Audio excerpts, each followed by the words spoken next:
Hello, my name is Kajal. Today I will explain about play in the early years. First of all, I would like to acknowledge the traditional custodians of the land on which we meet and learn today. I pay my respect to the elders past, present and emerging and extend that respect to all Aboriginal and Torres Strait Islander peoples. The ongoing connection of the First Nations peoples to land, language, and culture plays a foundational role in shaping educational practices in Australia. In early childhood education, we recognize the cultural knowledge is passed down through storytelling, community, and relationship, many of which align deeply and play based learning. Next, I would like to explain what is play and why is it important. Play is more than just fun or downtime. It's essential for early childhood development. Play refers to a range of voluntary, self-initiated, enjoyable activities that support a child's holistic growth. In other words, play is how children learn best. During play, children engage all part of themselves. They move their bodies, test ideas, experience emotions, and interact with others. When a child builds a tower with blocks or creates a pretend cafe, they are exploring physics, decision making, collaboration, and imagination all through play. Play develops cognitive abilities like memory, concentration, and planning, but it also nurtures confidence and social bonds. Importantly, play is meaningful to children and cultural background. As educator, it's our role to recognize and support the learning happening during play and create environments where play is valued as a powerful educational tool. Play is also vital for emotional processing. Children may use play to work through fears, past events, and anxieties. For instance, a child who visits a hospital may later engage in medical themed dramatic play to better understand that experience. This kind of emotion rehearsal help themselves for the emotional intelligence. So as an educator, we must advocate for play in setting where formal instruction may take over too soon. Research has shown that early academic pressure can diminish motivation and creativity. In contrast, play allows children to explore and construct their understanding in personally meaningful way. Next, I will tell what is play based learning. So, play based learning is an approach where children learn through guided and self initiated play combined with intentional teaching practices rather than separating work and play. This method integrates key learning outcome within play experiences. Play based learning supports exploration, problem solving, and creativity. It empowers children to make choices, take risks, and build knowledge through trial and error. Educators play an active role. We observe the children ideas, for example, during a pretend vet clinic, like we can suggest children that they by the vocabulary like this is stethoscopic, or you can use the pet charts which help them to link to the play. And play based learning does not mean the absence of structure, rather it involves thoughtful planning. Next, I will tell the theoretical perspectives of play. So there are several major theories have shaped our understanding of how and why children play. So Jean Piaget believed that children construct knowledge through active interaction with their environment. Play, according to Piaget, helps children in consolidate what they have learned at different development stages. In my practice, I see when children sort objects by shape or role, play routines, they are testing and applying knowledge through experiences. By the Lev-Vygotsky introduced the concept of the zone of proximal development, which is known as GPD, which highlights how children learn best when supported just beyond their current abilities. Then there is a theory of the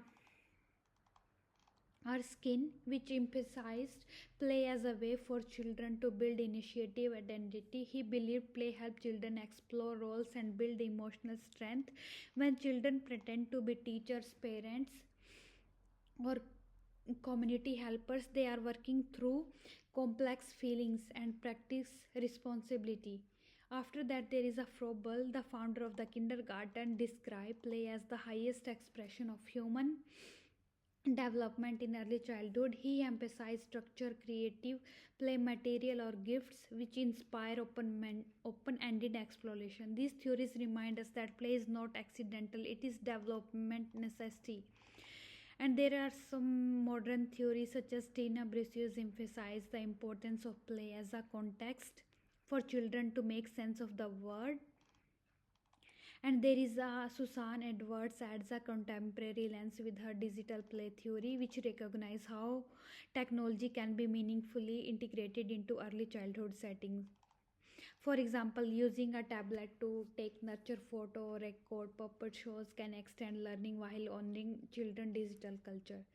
Next, I will describe the types of the play and their role in development. So there are different types. So first of all, physical play, which includes climbing, dancing, and ball games. It strengthens and grows motor skills and teaches special awareness. For example, obstacle course promote coordination, balance, and persistence. After that, there is a constructive play, which involves building, making, or decision thinking like Lego puzzles or art projects. It helps developing planning, problem solving, and creativity. After that, dramatic play, which help children to act in a scenario often drawn from real life or fantasies. It fosters sympathy, symbolic thinking, and emotional understanding. Then there is a social play. When children interact with the others, practice cooperation, conflict resolution, it builds friendships and communication skills. Games with rules teach children to follow direction, manage emotions, play fairly. Whether it's a card game or a group relay, these games build executive function and self regulations. So, my role is to observe. Children can learn. My role is to observe and balance opportunity across these types. It's ensuring engaging them in meaningful, developmentally appropriate play. After that, there are significance play based learning. Lies capacity to nurture all development dominance in a way that feel natural to children. Research show that children retain information better when they are engaged and emotionally connected. Their experience play offer just that. Cognitive skills such as memory, sequencing, and problem solving are strengthened in activity like storytelling, puzzle solving, and imaginative play. Physical development is also supported through gross motor play, which is vital for handwriting, coordination, and physical health. Play is also a rich language environment. After that, I will discuss. There are different frameworks for the play like early years learning framework, and there is a which early year promotes belonging, being, and becoming, which guides how support children identity, well-being, and learning. And there is a NQS, which emphasize the importance of quality educational programs, address these through intentional play-based learning. After that's how I use my play in my teaching practice. I see myself as a co-player and co-learner with the children. I aim to create a classroom environment where play is respected and embedded into the curriculum. Here's how I implemented playbase. I set up learning zones that invite exploration, sensory table, art sessions.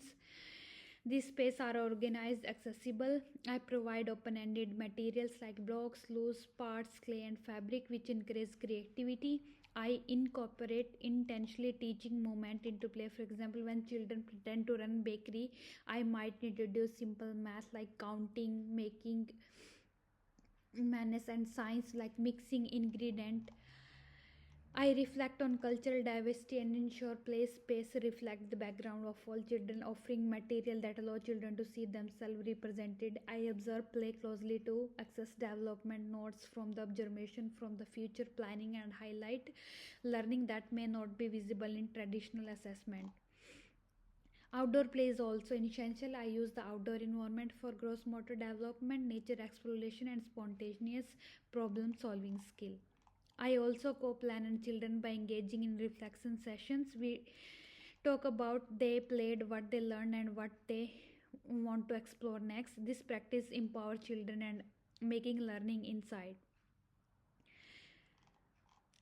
Finally, I advocate for plays in discussion with colleagues and policy stakeholders in a climate where formal assessment are increasingly prioritized. It is essential to protect and promote the right of every children to learn through play. So here are some references to provide the foundation for my belief in play as powerful, inclusive, and evidence-based approach to teaching and learning. Thank you so much.